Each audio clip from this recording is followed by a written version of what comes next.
Hello, and welcome to the demonstration of MuleSoft and the Anypoint platform. Today we'll give you an overview of MuleSoft, then provide an overview of API-led connectivity, which is an architectural approach that MuleSoft believes is a best practice in the industry.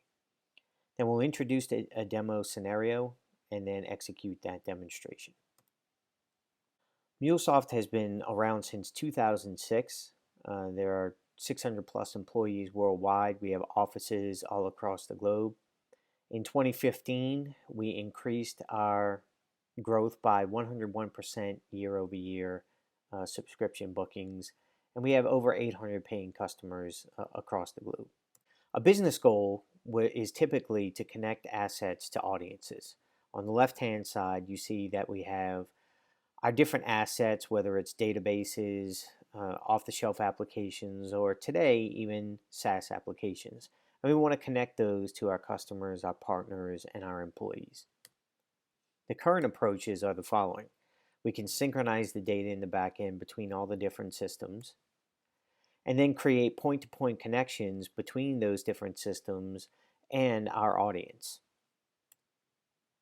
Then we add orchestration on top of that because we realize that we need to execute some business logic as well. So it's not enough to just connect the applications to the audience. We need to be able to add some business logic and some orchestration as well.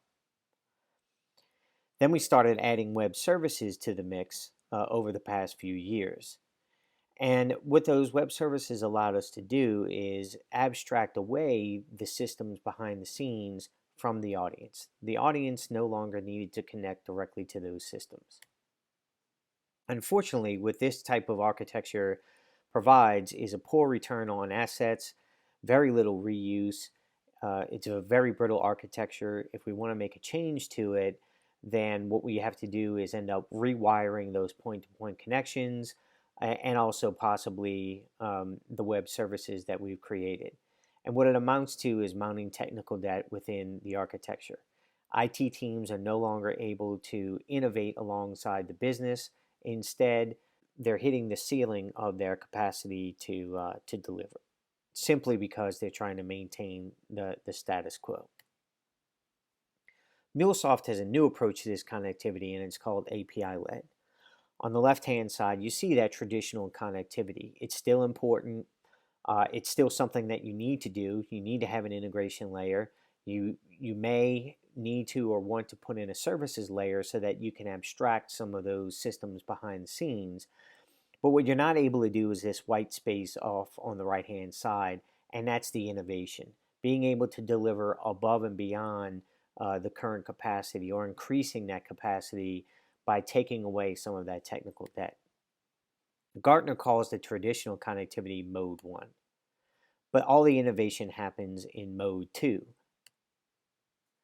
Here in mode 2, we can rapidly orchestrate for mobile applications. We can fail fast, as they say. The business wants a new application, a new mobile application. We build it, we orchestrate the data for those mobile applications. If it doesn't work, we can toss it aside and move on to the next thing. We can create new partner channels and communities so that we can bring our partners into the infrastructure very quickly and we can adapt to their needs, as well as being able to integrate self-service into our employee systems so that they can be more productive. This is Rapid IT, and this is at the heart of API-led connectivity. Here we're orchestrating the back-end systems using a set of small RESTful-based APIs that are easily readable and easily consumable. So what does API-led connectivity mean from an Anypoint platform perspective? We still need to be able to modernize our legacy systems, create web services, effectively build an ESB. But in addition to that, now we need to synchronize data and orchestrate processes with our SaaS-based applications as well. And we want to be able to create APIs so that we can expose those assets to mobile applications, internal applications, B2B for our partners, and even be able to enable IoT through devices. And in the industry, MuleSoft is the only one that has a single platform that can handle all three of these use cases. So let's talk about API-led connectivity in depth. At the bottom, you see our different applications, databases, legacy systems. At the top is our audience that we want to connect to.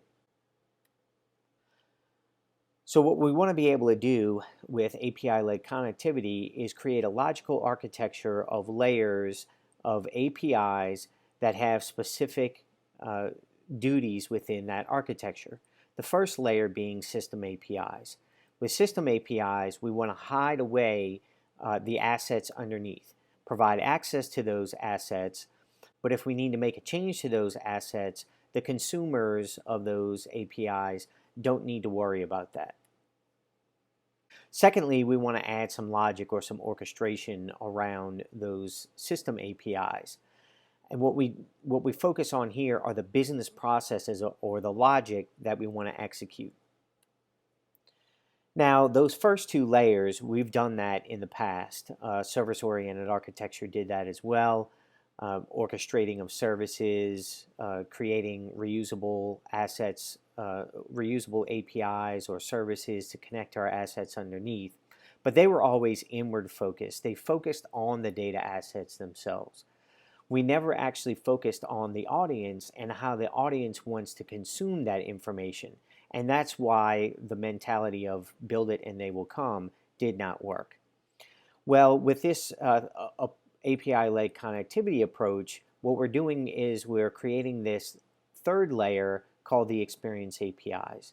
And those APIs are purpose-built for the applications, for the channels, for the consumers, and how they want to consume the information.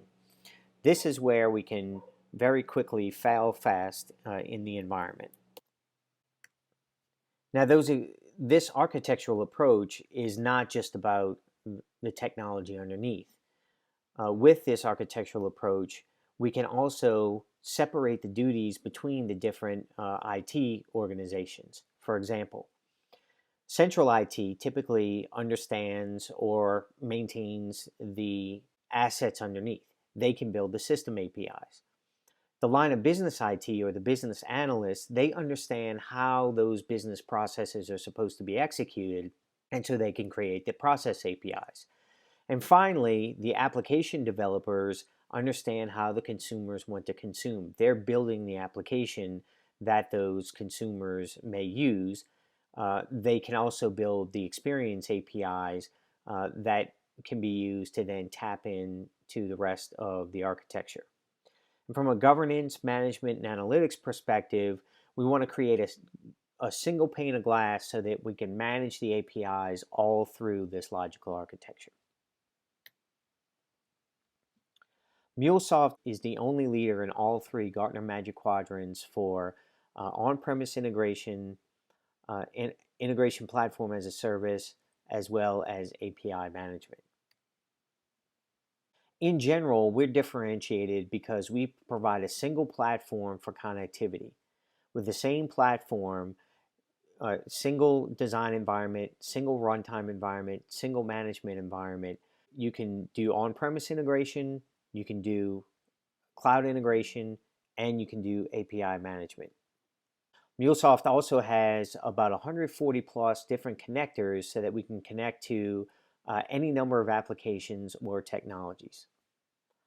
The MuleSoft platform allows developers to be highly productive and removes the friction from the development process, as well as the management process once you get those APIs into production. And lastly, we support a hybrid environment. Because it's the same runtime for on-premise or cloud integration, you can write once and deploy those integrations anywhere, making it very easy to create a hybrid environment. So now let's talk about the demo scenario.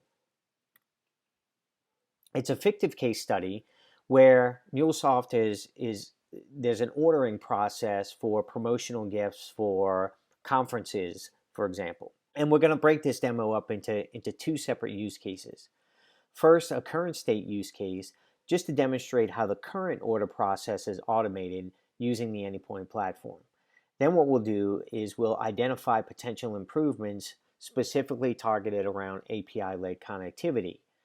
Then what we'll do is demonstrate how we can API enable the current ordering process so that we can generate reuse of the assets and be able to enable self-service and create experience APIs where different consumers, different audience, different form factors can come and take advantage of those APIs. And finally, we'll summarize with the business drivers and the advantages with the API-led approach. Now, a little bit more about the process. The event coordinator contacts MuleSoft with information about the number of participants that will be at a particular conference. That event is then recorded as an opportunity in Salesforce, and specific swag, in this case, squishy mules, are ordered for that particular conference.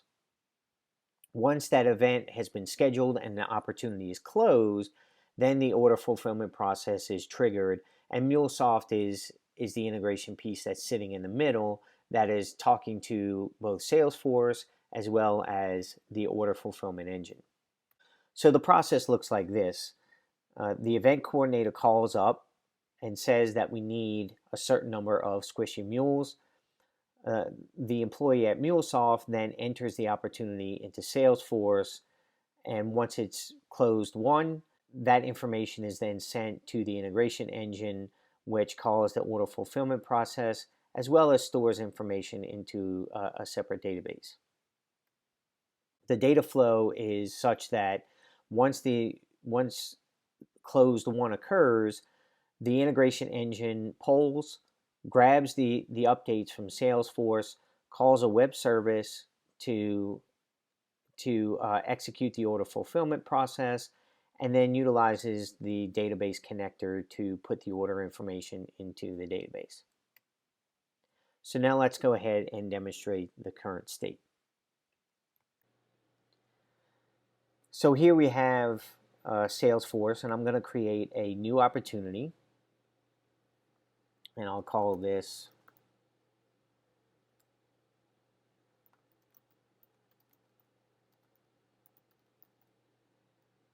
and I'll provide an account name called SI Partner, close date of today. This type is a new customer, entering it from the web. And for now, I'll just provide a stage of needs analysis. So let me go ahead and save that. Then the next step is to go ahead and add my squishy mules.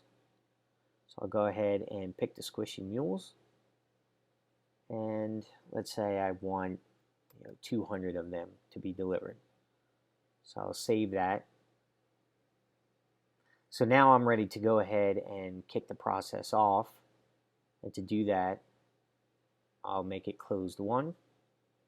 And you'll see right now the last modified by is MSS demo, and there's no order number.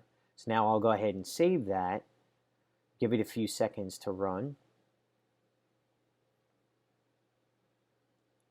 And now if I refresh this, we'll see that now it was modified by the Mule system, and we have an order number of 36. So what happened was, by flipping it to close won, the MuleSoft process, using the Salesforce connector, reached into Salesforce, pulled the relevant information, and then pushed that to the order fulfillment system, as well as the order database, and updated this opportunity with the last modified by of the system user, as well as the order number, so that we can then track it before the conference. Now let's go ahead and look how this was built. So what you're looking at is Anypoint Studio. It's the design environment for MuleSoft. It's an Eclipse-based designer. On the left-hand side is your Package Explorer with all of your projects and your objects. In the middle is the canvas where you drag and drop your different transformers and activities and your connectors, On the right hand side are those connectors and the different transformers. For example, we have the database connector, different technology connectors, .NET, FTP, application connectors like Microsoft Dynamics, NetSuite, etc. We have about 140 plus connectors that we support, and the majority of them are free.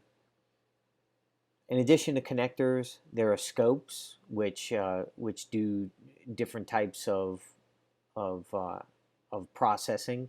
For example, the poll scope, which allows you to poll for different events. Message enrichers, so that you can add to the payload coming in for each, so that you can process, iterate over different maps in the payload. Filter, so that you can filter out data coming in. Flow control, which supports all the different integration patterns like scatter gather, splitter, aggregators, and the like. Exception strategies, everything from the simple catch to a choice exception strategy, where you can make a decision on what you want to do. For example, if if there's a Salesforce exception, maybe you want to send an alert to the Salesforce administrator, but any other exception, you want to just go ahead and log it. And down in the bottom is the configuration pane, where you can configure the different transformers. So let's walk through the process. First, we'll start with the poll scope.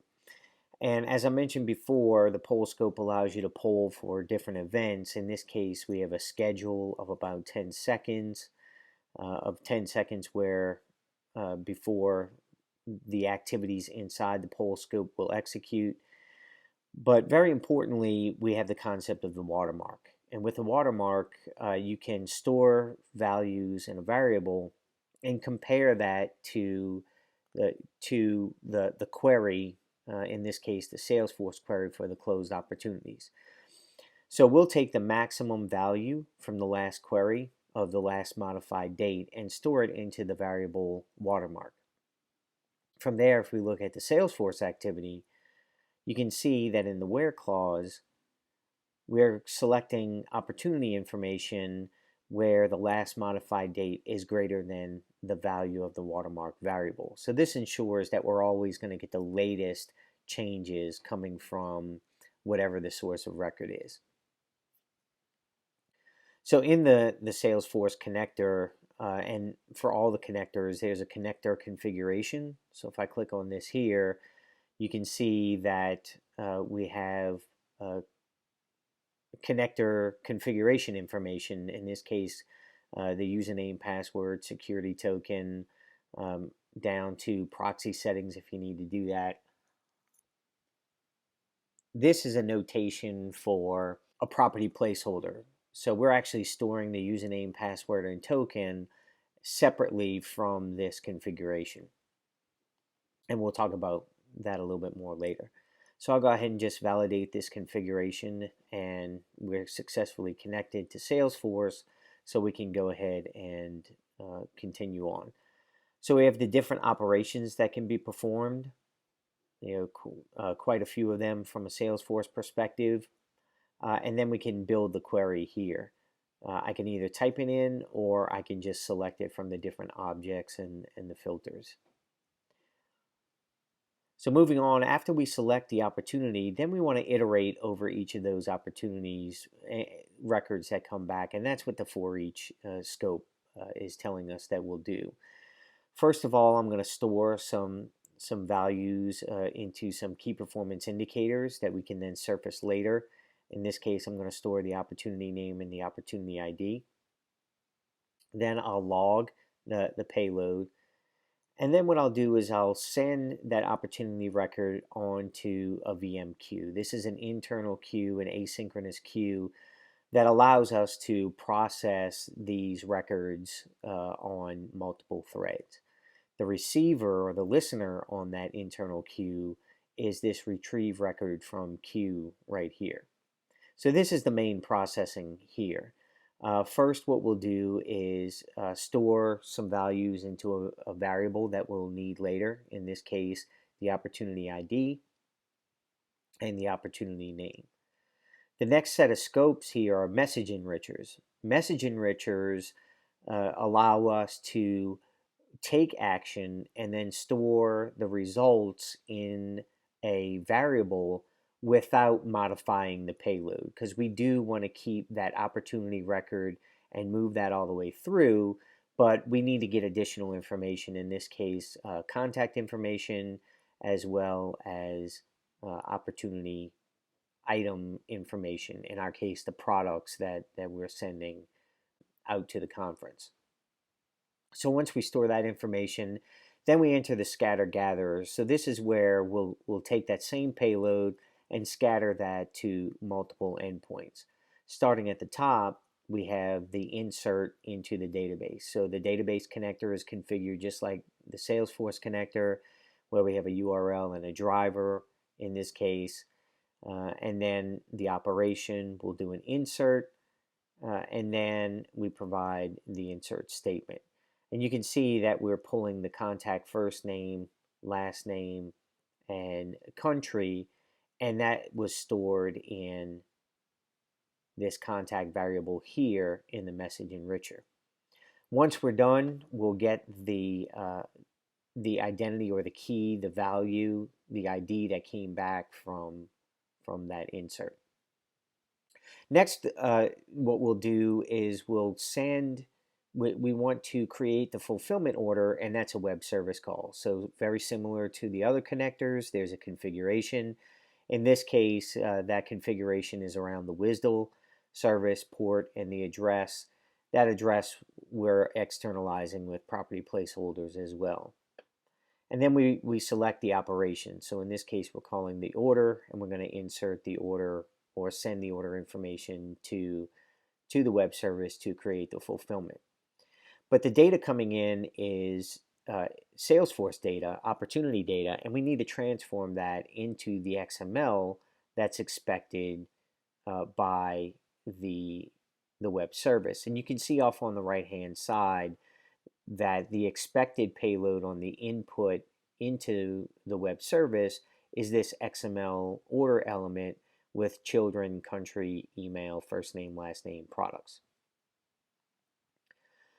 So this transformation is how we will do that. And what we're looking at here is DataWeave. So DataWeave is our transformation engine inside the Anypoint platform. And what we're transforming is from the input contact and opportunity item detail over to the XML. And we can do this in one of two ways. We can either just click and drag over, and you'll see off on the right-hand side that that is added, or we can manipulate the code, the pseudocode, this JSON structure off on the right-hand side directly. So I can add functions. You know, if I remove that, it removes the mapping, the visual mapping that I did. And so I can do things like, if quantity is a number but it's coming in as a string, I can say as number. So I can do functions like that, and then, or I can just drag and drop over. There's also a preview, so I can provide some dummy data, and then I can get a preview of what that mapping would look like once it's completed. So now that I'm done with the mapping and it's in that XML format, I can then call the create fulfillment order. Once that's done, I want to do a similar mapping to create the update structure, and then go ahead and call the update of the opportunity. So this is where that order ID gets passed back to Salesforce. A little bit more on this process. I mentioned before about the choice exception strategy. So here's an example of that. If there's a Salesforce specific issue, then we want to go ahead and log that separately versus just a general scatter gather issue. So in this case, we may have more than one exception coming out of scatter gather. So we would want to loop over that and log each of those errors. So that's an example of how we can use an exception strategy here. And then of course there's a catch-all when I don't have either a Salesforce or a scatter gather issue. So once we're done, we can run this. Once we're done building it, we can run this as, or we can also debug it. So I'll just start this in the debugger. I'm using Maven behind the scenes to help build. And you can see that Maven is running clean package, and it's going to do the build and then turn around and deploy it. And what it's really doing is running an instance of an embedded engine inside of Anypoint Studio.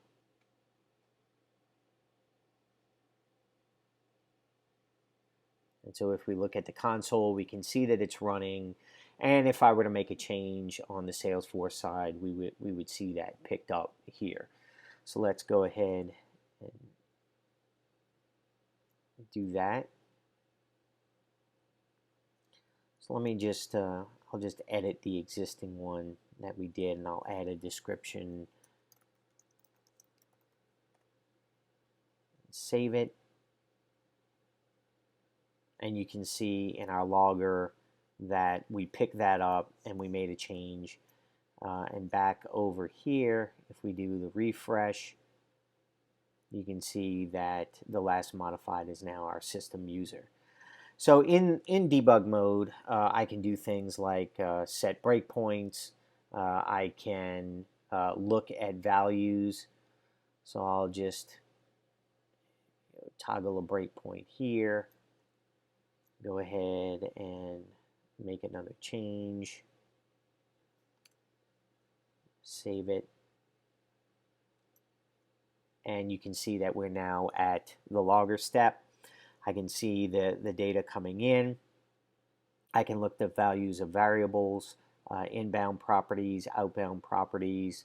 I can set up watch lists, and I can also look at the value of my data here. So if I say payload 0, so I can start to play around with it so that I can get the right values like that. So I'll just go ahead and play this through, and it'll finish that off. So once I'm done, I'm satisfied with it. Now I'll go ahead and deploy it. So what we're going to do is deploy it out to the cloud.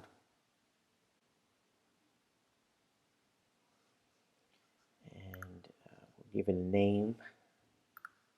There's already an existing one out there that I'm going to overwrite. And we have different properties that we can set.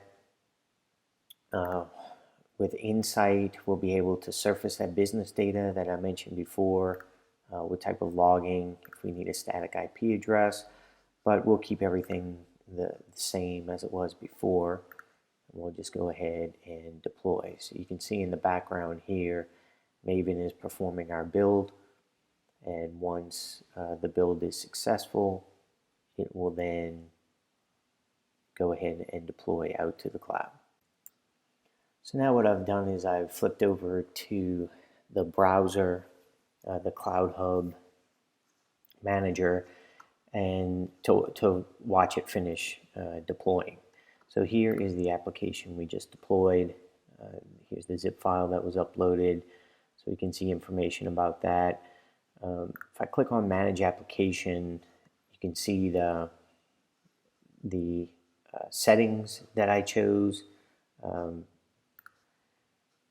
I can, if you recall, we're polling here.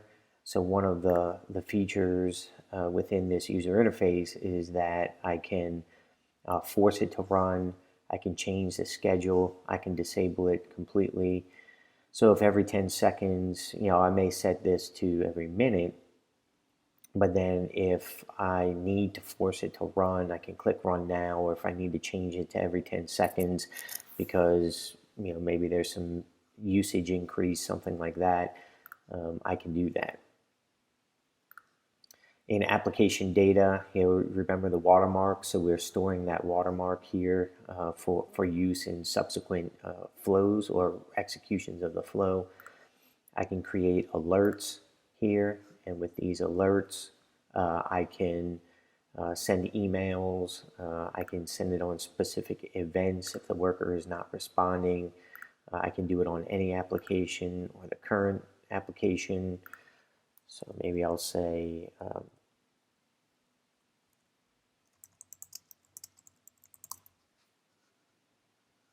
and I can put any particular details into the body. So I'll create that alert if the worker is not responding. I can view the logs. So here are the running logs. I can see this is a live view. So every 10 seconds, this will update. There's nothing going on in Salesforce, so it will always return no results in the poller. But you can see the deployment in the system log. We can see that it was deployed.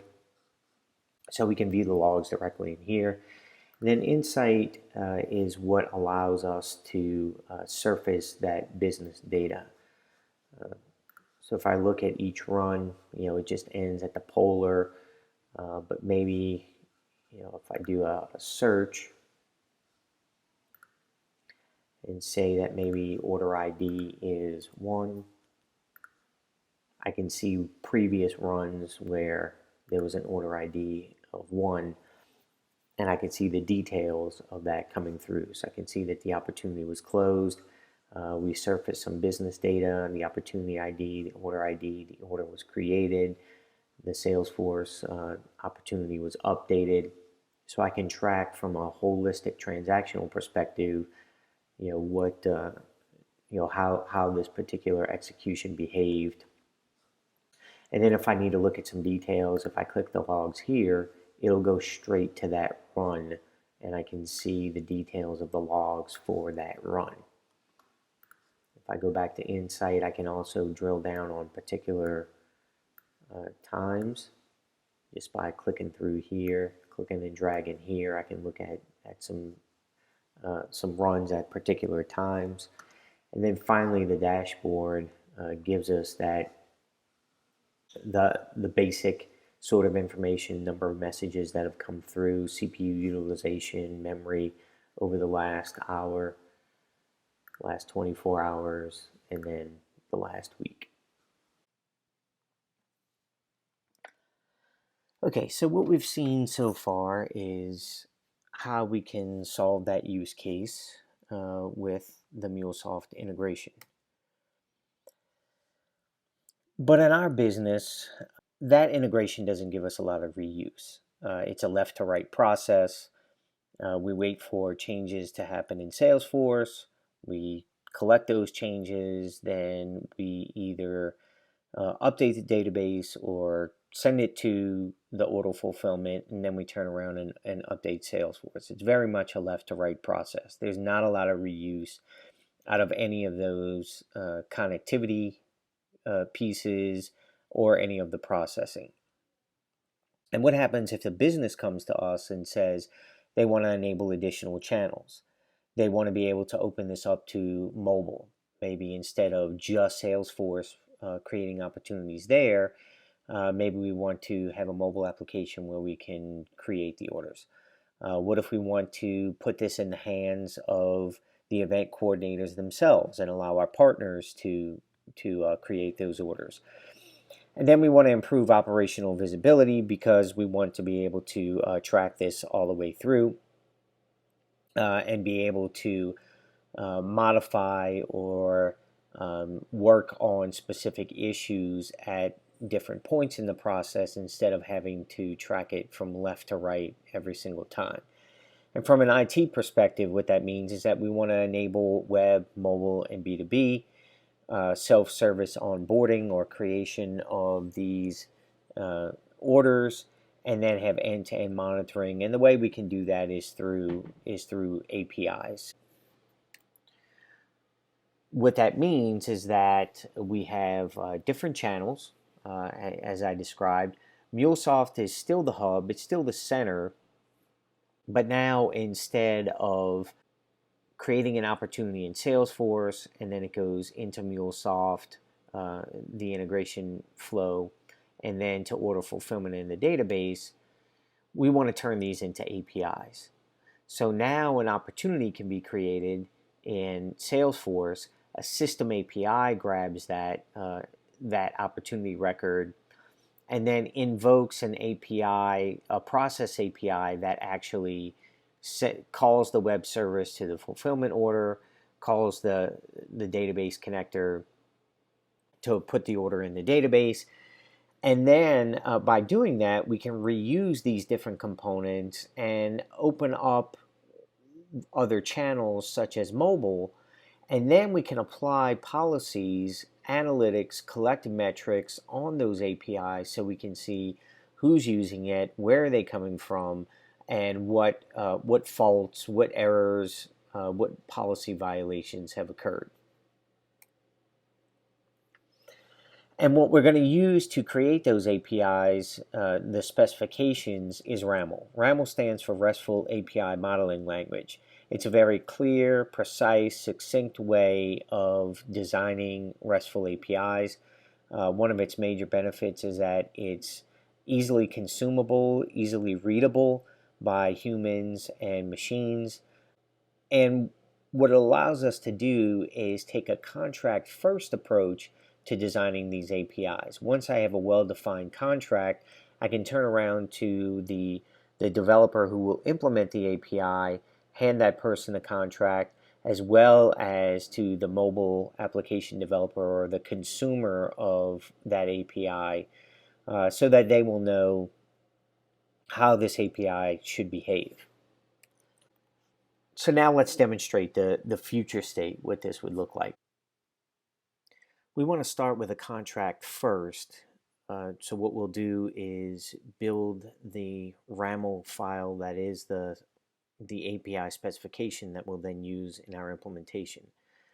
So I have a version of that right here. This is the API administration, and this is the one particular for the Mule Swag Store API, which is the API that will be called to execute the order fulfillment and also update Salesforce and put the information into the database. So I'll orient you here, left to right, the API definition. MuleSoft supports the full API lifecycle from design all the way through to deprecation. That includes engagement with potential consumers of the API, creating a proxy for the API, defining SLA tiers so that consumers can use, as well as applying policies for runtime governance. So on the left-hand side is that API definition. That's where we'll start. The middle is the API portal, where we can expose documentation and start to engage with our potential consumers. They can provide feedback, they can request access through the portal, and we'll get to that in a few minutes. And then the API status over here, this is where we configure the proxy endpoint. Lastly, what I'll talk about from an orientation perspective is the analytics. So with the analytics, we'll be able to look at metrics and see how the APIs are performing, and we'll go through that in more detail later. So let's start with the API definition. If I click here, so what you're looking at is the API designer, and as you can see, it's based on RAML. On the left-hand side are the files that are involved. So we have the .raml file, which is our main design, and then we reference a schema file, a couple of schema files for the order schema and the order response schema. And you can see here in the include statement, this is where we're including those schema files. So we can design the schemas for the inputs and the outputs for the different methods, and we can include those. We can also include example files as well, so we can do some parallel design from from that aspect. And because we have examples and we have schema files, when we take it to the implementation, Anypoint Studio, the design environment, will be able to look at those examples and schemas and determine, what should the inputs and the outputs be when I map into and out of these different methods. We'll be able to send back the sample as just a skeleton of the implementation. So it's very beneficial to have the schemas and the examples in there from a development perspective. But also, one of the benefits of RAML is that top down, it's easily consumable and easily readable. So you could hand this contract to the implementation developer as well as, say, the mobile app developer. And top down, they can see we're dealing with orders. We're going to post orders. We can provide descriptions for that. And that's where the examples come in. A potential consumer can see this and say, okay, you're expecting first name, last name, email, country, products. Products is a nested, it's an array of different values. We can see potential responses. I can also see that there's a get, again, with a description, and on and on. Down at the bottom is a shelf that gives us hints as we design. So if I click on the post, you can see that I've got several different elements that I can then add. Off on the right hand side, as we're building this, as we're designing this, it's creating self-documentation. So if I look at orders, I can see that there's a post and a get. I can see the descriptions. So if I look at the get, I notice that I've got a misspelling, so I'll change that to an E, or add an E, and now we can see that it says retrieve a list of orders. Let's say, eventually I want to delete an order. So that shelf down at the bottom is giving me some hints. And at this point here, I know that I can add the delete method, and the delete pops up over here. So as a designer, not only am I getting documentation created for me, but I'm also seeing how this design would look for my, again, those consumers, because I can take this self-documentation and I can bring it into the portal, and this is exactly what they will see. In addition to that, I can also test it. So I can turn this mocking service on. You can see that I've got it on, and I can start to test it. So this isn't going to any particular implementation, but I can see, what's an example, what's the schema that's part of that example, the example input, the example output, and the schema along with it. I can then try it and post, and I'll see the sample response come back. So I can see that I have a well-formed RAML definition here. I can do the same thing with the get, and I can see I've got the result coming back. So as a designer, I have everything that I need here in order to design a well-formed contract that can then be used to engage my consumers. I can also hand it off to my developers who will implement this API. So I'm going to do a save all, and I'm going to show you what that would look like. So if I do an export files here, that's going to export the definition, which I can then hand off to the developer. So now that I have a well-formed design, now I want to start to engage my consumers, and I'll do that with the portal. So I'm going to go ahead and edit the portal, and I can have multiple different pages that are available here. So I can do things like, an introduction to the case study. I can create, I can add images in here as well. So this is my main landing page, which describes it. I have a current state page, then a future state page.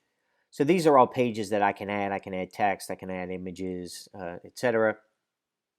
I can make them visible or set them to invisible so that I can work on them here, and then when I'm ready to publish that particular page, I can set it to visible. In addition to that, we also have in the API reference, which is that self-documentation. Uh, a, a consumer can come in and do the exact same testing against the mocking service.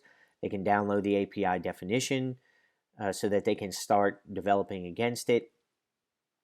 And then the API notebook. The API notebook allows those consumers to then start writing code against it so they can see from a code level perspective, how am I supposed to, how am I expected to work with this API? So if I play the notebook, I can create a client, then I get a response back because I did the get, and I've got a status of 200, and I have that sample result coming back. So different ways of engaging with those consumers. They can look at the documentation. I can provide any number of documentation pages as well, other links, whatever I need to in order for them to understand that API. And then I can give them the notebook so that they can start playing around with it from a code level. There are different themes I can add, whether it's a logo or different colors. And then finally, let's take a look at the live portal. So this is what those consumers will see. So this is the landing page where they get the information. Again, they can see the notebook. They can see the reference. And then up here, once they get familiar with it and they're ready to, they can request access to it. They provide an application.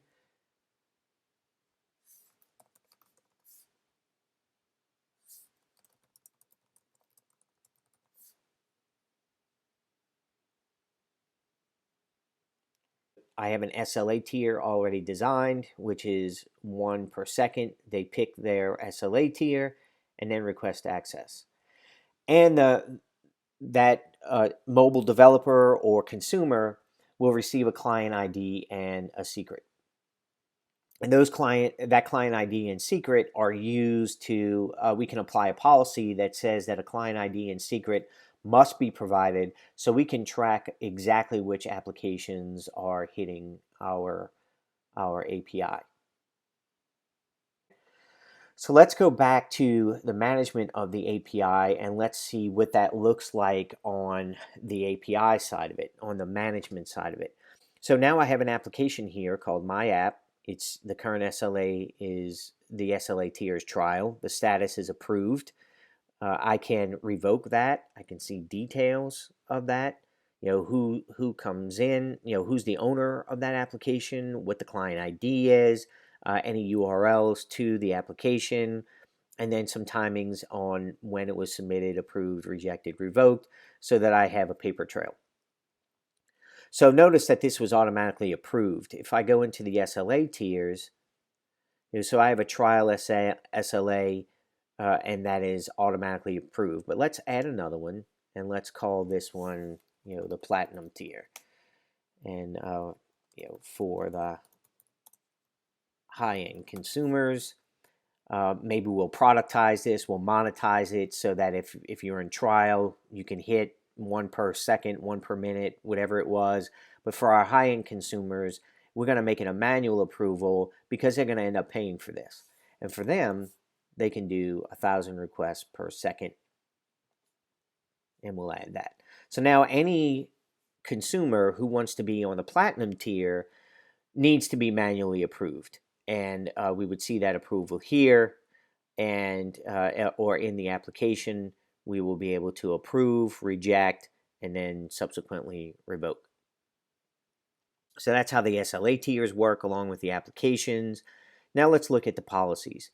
There are several policies that are available. Some are in 3 categories. Compliance. So for example, the client ID enforcement that I mentioned. So a client ID is required. Qualities of service, so throttling based on SLAs, rate limiting based on SLAs. And then the majority of them are security related.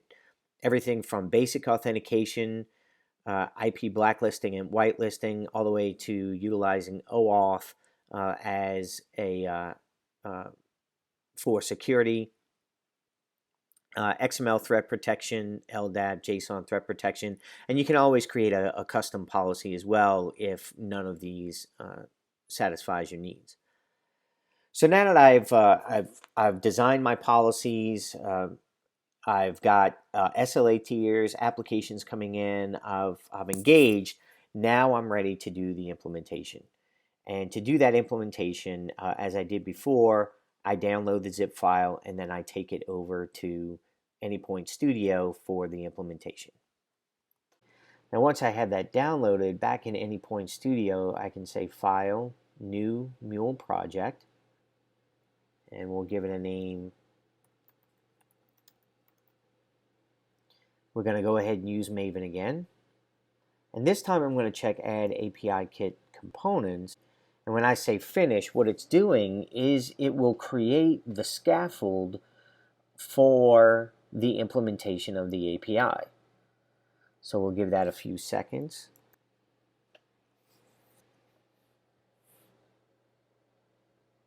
And Maven will go ahead and build it. So let me just orient you. So what we're doing is we've got an HTTP receiver that will receive the requests coming in for that API, and then there's an API kit router which takes the content of that HTTP request and routes that request to the proper flow. And you can see the flow names are exactly the names of our verbs and resources: get orders, post orders. And right now, all we're doing is passing back the sample data. That's what this set payload does. So we could fire this up and then tell our potential consumers that there is a running instance of this API sitting somewhere in the infrastructure. Right now, it only supplies sample data, but the potential consumers, the developers of the mobile applications, for example, can start doing integration testing, can start doing testing that allows them to make sure that they're sending proper requests and are able to parse a proper response. So now what I want to do is I want to go ahead and build this API out. Before I do that, I need to grab some values from my Maven POM file because there are some dependencies, some functionality that I need here that doesn't automatically get brought over. So I'm going to go ahead and do that now. So I'll open up my POM file here. And what I want to do is grab some inclusions. So I'll just copy that. And these are specific to the API kit module, as well as a couple of others that we would need. So I'll go ahead and put that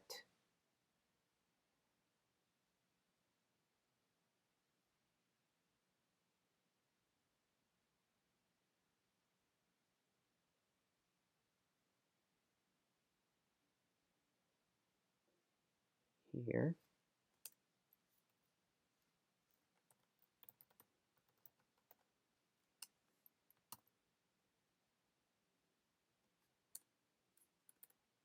So now I have my inclusions. The next thing I want to do is grab my dependencies. So I'll just scroll to where I know those dependencies are.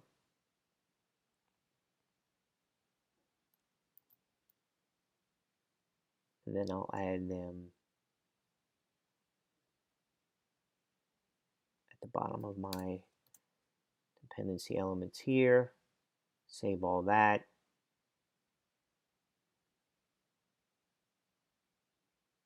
And it will go ahead and rebuild that. So now what I'll do is I'll just do that quick test. I'll do a quick run as. See if we at least can fire it up without making any changes. So we're building it. and it's deployed. And you can see that the console comes up. And with this console, we can go ahead and test the API. So I'll do a post, and we get a 200, ID 7 success, which is just the sample. You can see it matches up with the example. I can go ahead and test the get. And again, I just get the sample data back. So we know that at least we have a working skeleton of an API, which we can then go ahead and now create the implementation for.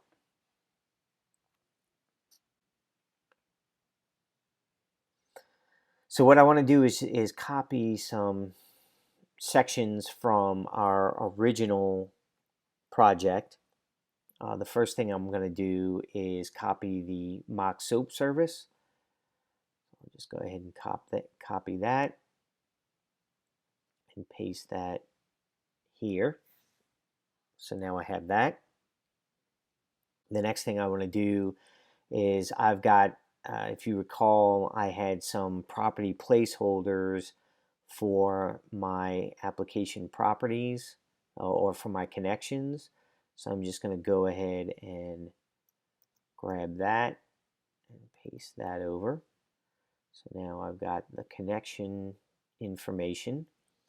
And the next thing I want to do is then start copying some of the actual objects.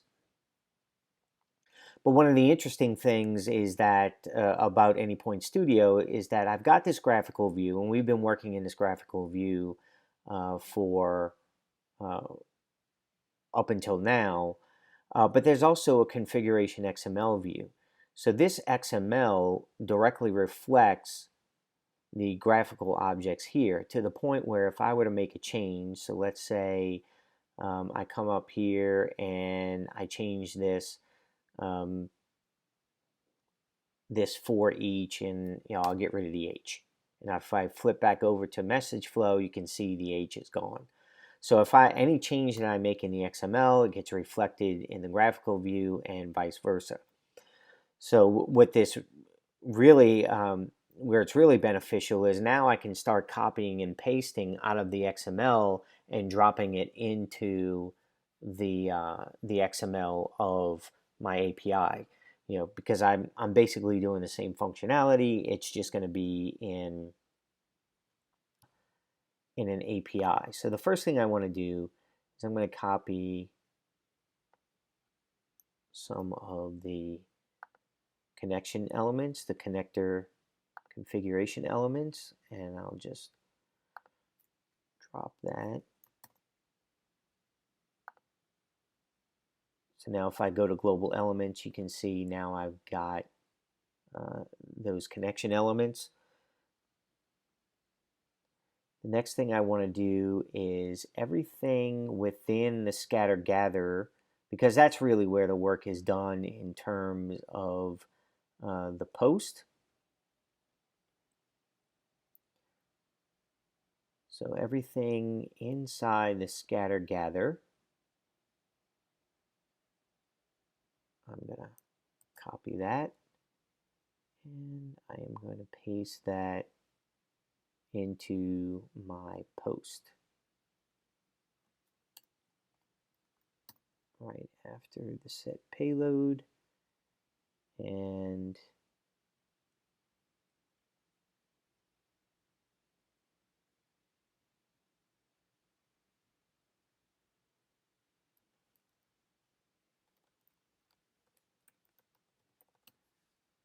whatever the payload is, that's what I want to bring across. And I want to make sure that I'm telling it that it is actually application JSON. So if I come back over here,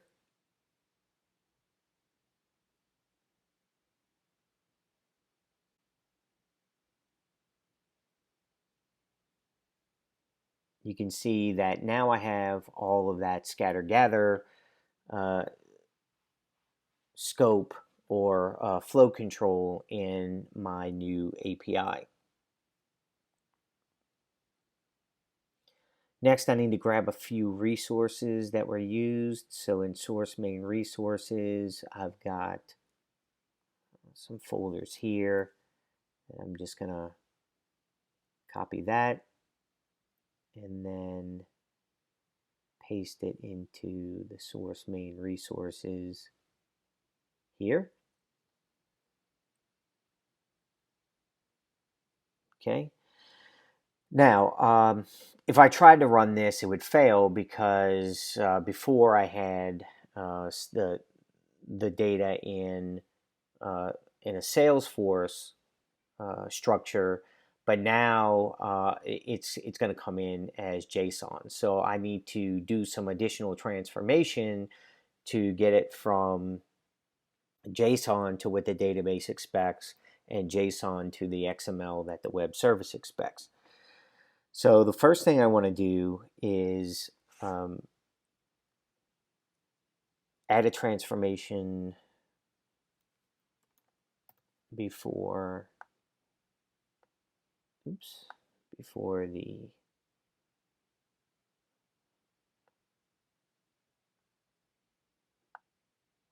should go in front of the insert order here. And this transform is I'm going to transform from JSON to my database structure.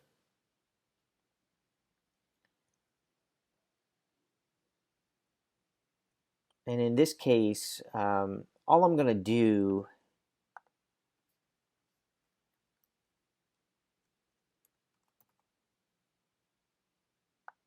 is convert that to, I'm just going to take the payload and I'm going to convert it to a Java structure. And the reason why I'm doing that is because it makes it really easy. Now you can see I've got a map over here. So now I can change this instead of that contact variable that I had before. Now I'm going to have payload dot first name. So I've got full access to the payload last name. And then finally payload dot country. So it makes it really easy for us to go. I could work directly with the JSON, but a very simple map like that allows us to just go payload dot, complete it, and I have full control because it's in that Java map format. So now I've got that squared away. So the next thing I want to do is I want to do the mapping for the web service call. So the first thing I'll do is just force a refresh of the metadata so that when I get to the web service consumer here, it knows what I'm doing or what I'm mapping into. And you can see that the payload, it already knows that it's JSON. So it knew that from the JSON schema in the RAML file. So now it's just a matter of modifying the mapping here.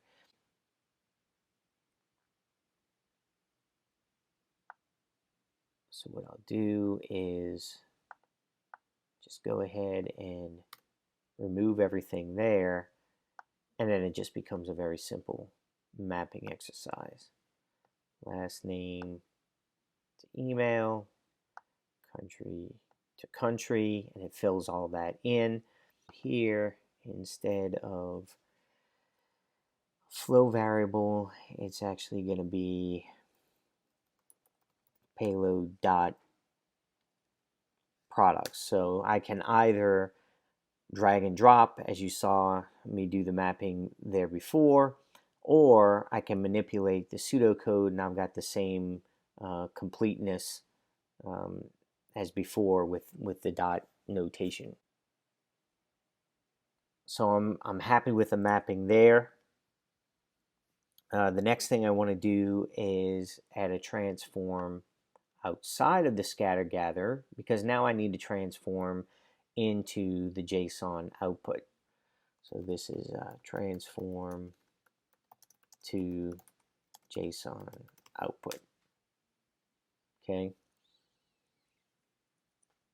And this is a very simple mapping, so I'll just go ahead and type that in. So this is the ID that comes back from the database insert.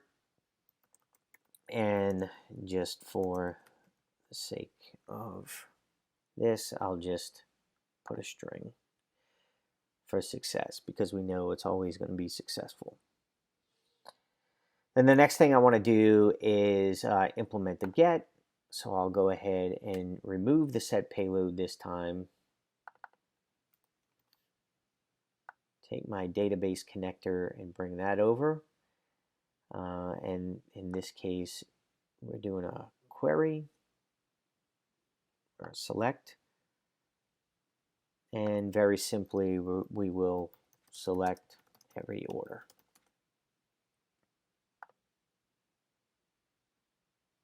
Okay.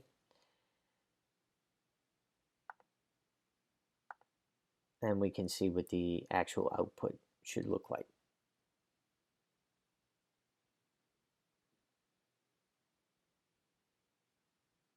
So we'll go ahead and save this. Now I'm going to go ahead and run this as an application.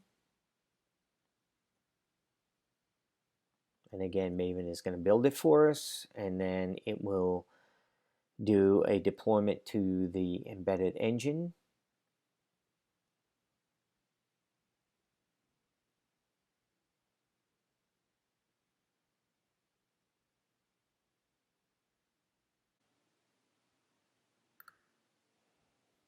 So now what we're going to do is, now that it's started,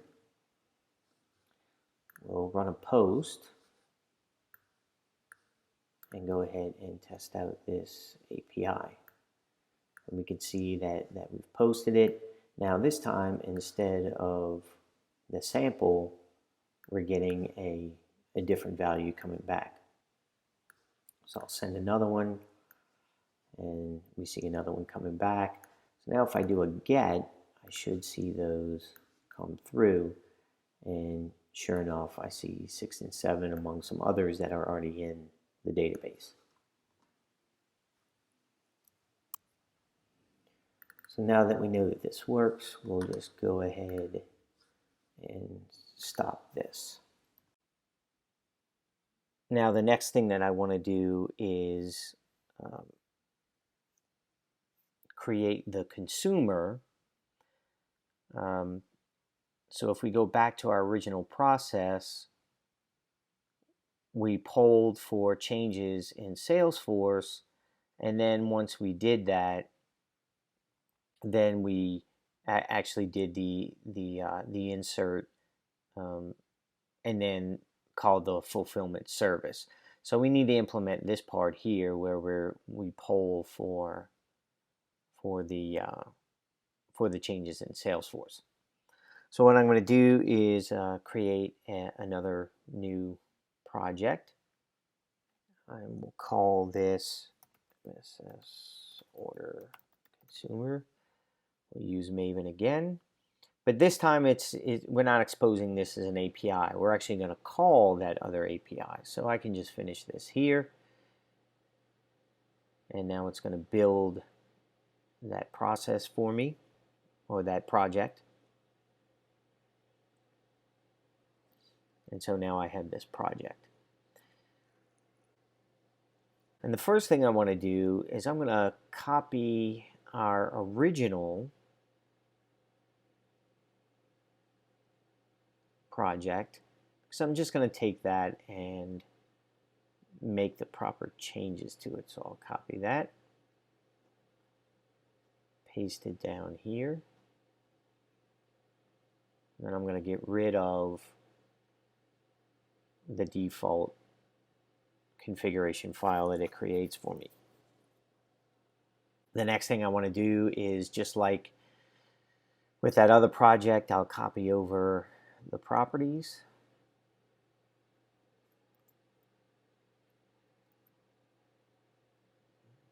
Save my application properties for my connection. That is my connection information. Then the next thing I want to do is delete some of the objects that I won't need in this one. So in that case, we're not going to be calling the database. We're not going to be calling the web service either. We will be going to Salesforce, and we could create some alerts in Cloud Hub.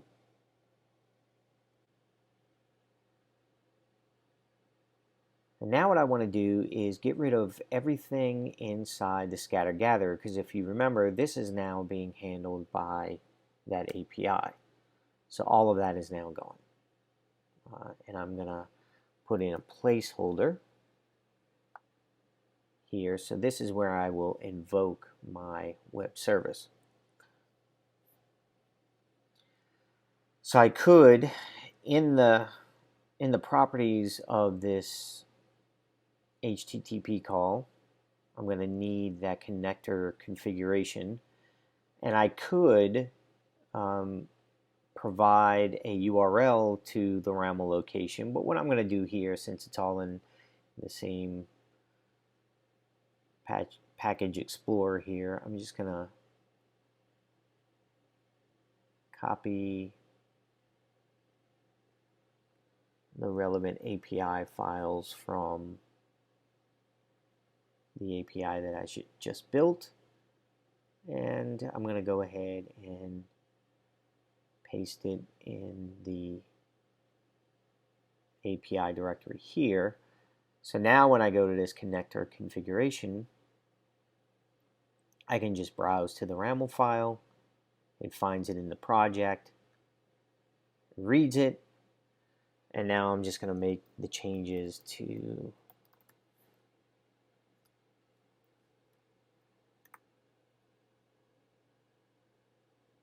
what my actual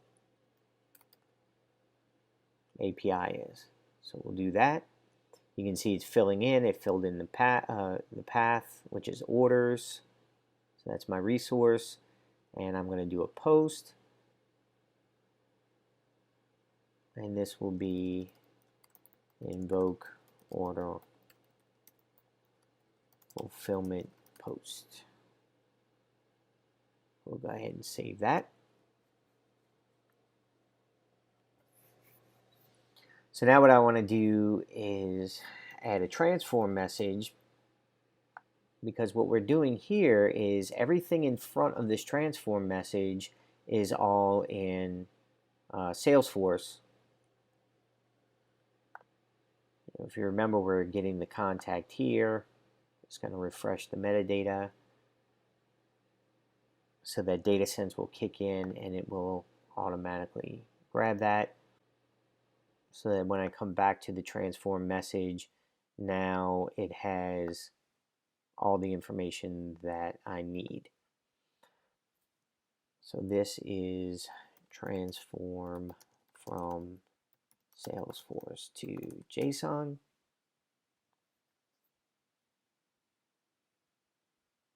And I'll just map that over. Email, country, and then I have my opportunity items, which is the products, and then I'll map that over. Okay. So now that's mapped over. So now what I want to do is I want to modify the transform for the Salesforce update, because we're no longer getting the order number from the payload that comes back in the insert database. Instead, we're getting that from the JSON from the order post. So very simply, I can just type in payload.id, and now I have the order number. The next thing I want to do is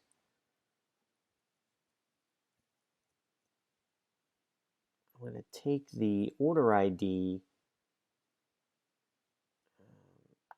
I'm just going to double check here that this is, yeah, payload. order number underscore C, order created. So these should all be fine, and then I'll update the opportunity. One thing I forgot to do was, again, I have some dependencies in Maven that I need to copy over. So I'll go ahead and, again, open up my sample POM file here. Bring my inclusions over that are specific to this. In this case, the Salesforce, for example. And then I'll copy over my dependencies.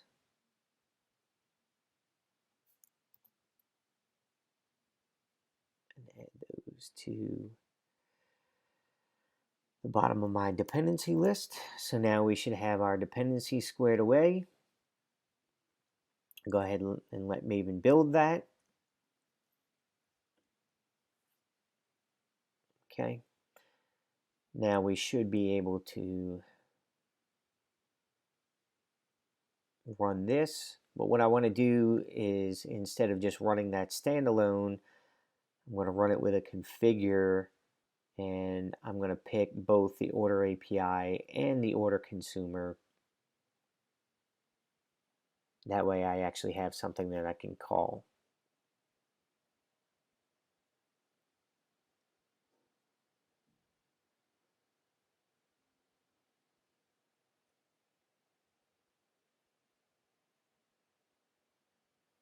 Okay. So if I look in the console, both of them are deployed, and you can see that poll is starting to work. So we'll go ahead and make a change here.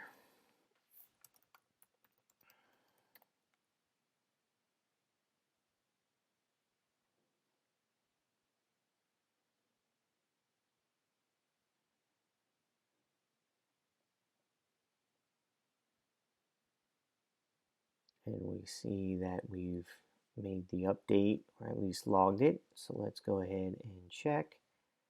And we can see that we've got a new order number, and it was updated by the system. So the APIs seem to be working. So let me go ahead and stop that, and then we will deploy them out to the cloud.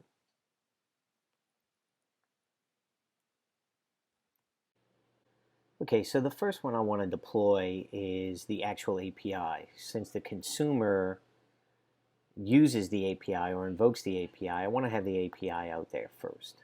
So I'm going to right click on that.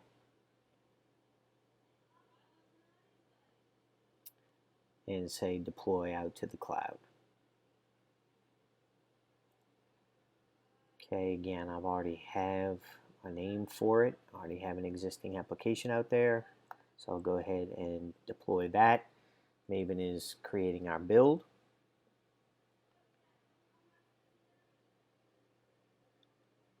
And once it's done with that, it'll go ahead and deploy.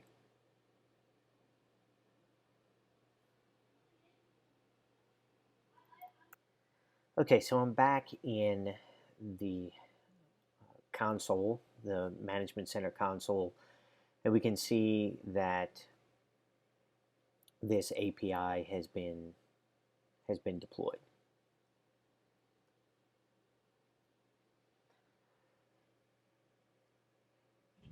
So now what I want to do is I just want to take a look at it. So I'll just view the logs here.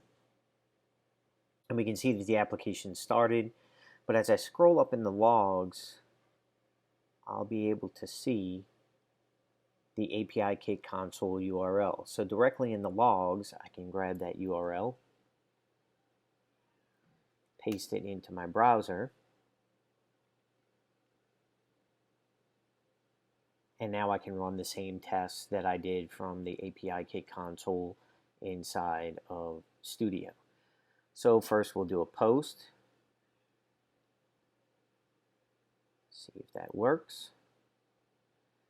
Put a 200. I get an ID of one with success. Maybe I'll do another one, but I'll remove the T on architect and post that. I've got another one. So let's go ahead and do the get, and I should have those two in there. Solution architect, solution architect. So I can see that the API is working. So now that the next thing I want to do is I want to put that API under management. So if I go to back to the management center and back to my APIs, I've got my API that we built where this all started, and I'm going to configure the endpoint, and in this case I'm going to provide that Cloud Hub URL to get to the endpoint. I do want to deploy it out to Cloud Hub, so I'm going to save and deploy this, and my new Cloud Hub application name will be MuleSwagStoreNB.CloudHub.io. So this proxy will be out there, and I'm going to give potential consumers this URL so that they can come through that front door, and I can apply policies, collect metrics, and track who's using the API. So I'll go ahead and redeploy that. It's starting up that application. I can click here to see the logs, or I'll just close it and go back over to my applications, and we can see that MuleSwagStore-NB is updating. So might as well track it through the logs. Shouldn't take long since the application has started successfully.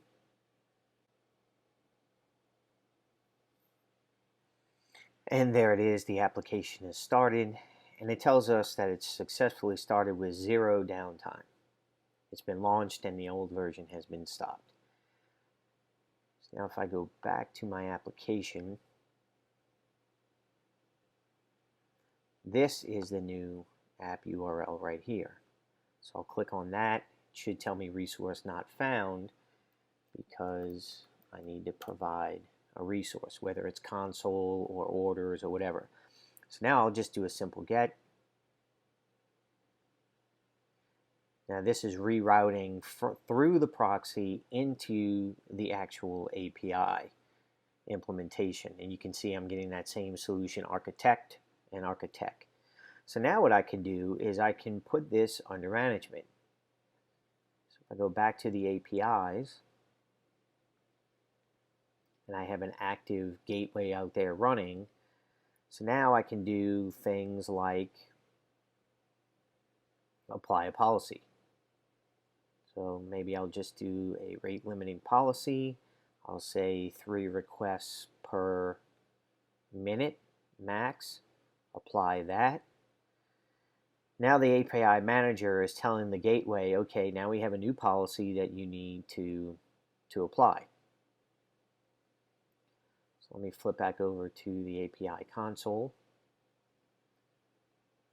Execute the get. And I get a result. Execute the get. Get a result.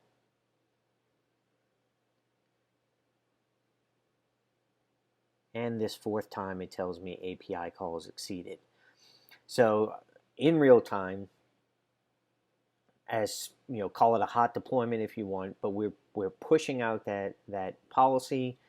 The gateway is picking that new policy change up, and it starts applying it immediately. Now I'll go back and I'll remove that because we don't need that anymore. But that's how we can apply the policies on the fly. And then I can look at some analytics. You can see the first thing is the number of requests. If I drill down into the analytics, you can see these requests that came in today, and they all came in from the United States. I can see by platform, all Mac OS. Don't know what the request application is. That's because I did it through the console.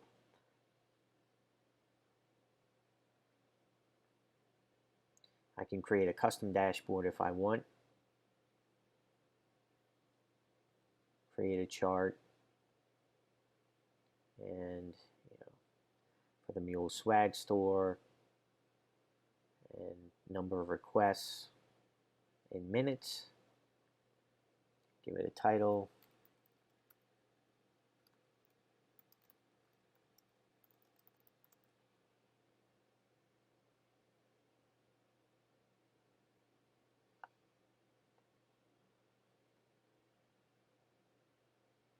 And now I've got the number of requests per minute in the last hour.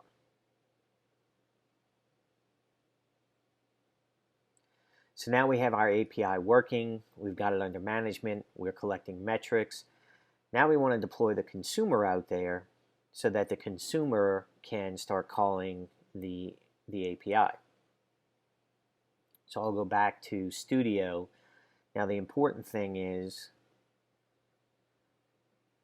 that I want to change this invoke,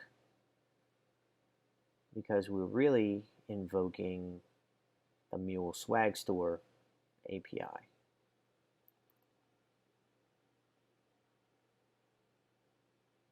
Let me get the right one.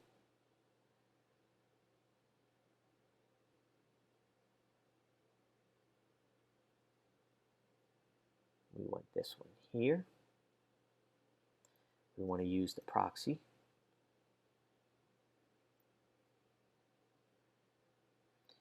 It's port 80. Say OK on that. Save that. And before we deploy this, we're going to go ahead and run it.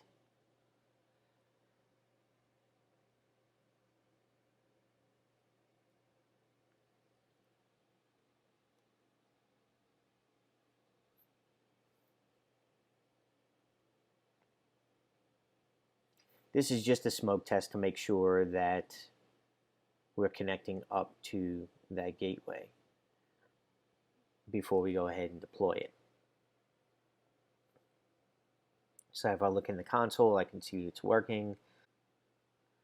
And we ought to be able to just update the same one that we've been playing around with this whole time. We'll edit that opportunity. We need them fast, but maybe they don't need to hurry.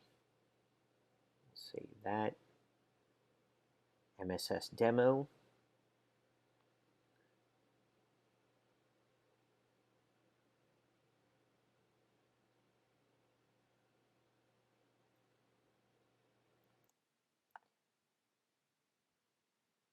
And we can see that it was modified by the Mule system user, and we have an order number here. So we're able to go all the way through using this API-led connectivity approach, where we have a process API to manage the process, and then system APIs to manage the connectivity into the different systems. So now we want to deploy this consumer process.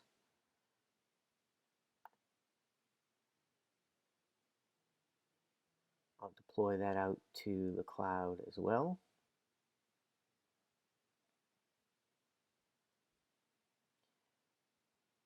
Pick that existing one, and I'll go ahead and deploy it.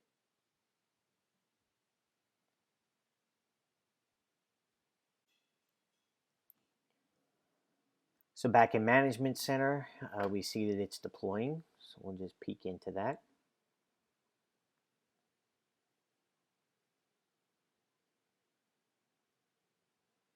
And the application started successfully, so any second now, and there it is, it's running. And it's going through its typical motion of polling.